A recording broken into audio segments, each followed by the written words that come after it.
Manufacturers want the government to deal decisively with a high fiscal deficit and ballooning public debt in this year's budget.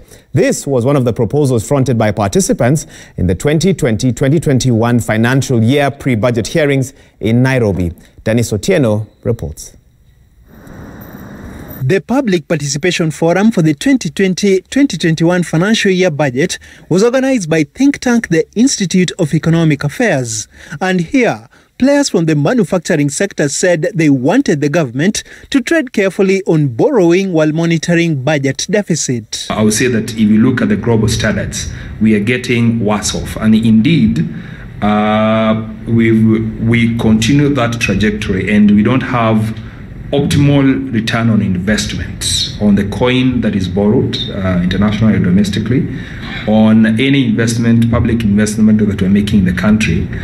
This is going again to resort to further depression of the per capita.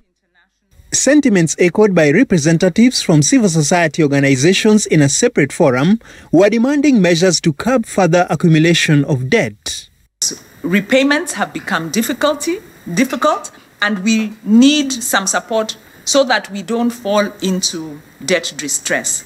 It is our view that this budget policy statement for 2020 should only be approved if it is accompanied by realistic debt reduction strategy.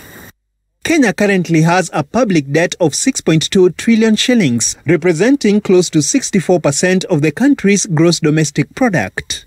Participants also poked holes on latest measures by the government to address farmers' concerns in the agricultural sector.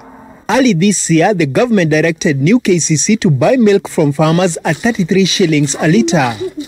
It's a very short-term gain for farmers because you're just boosting the producer price, but you're not actually helping that farmer become competitive.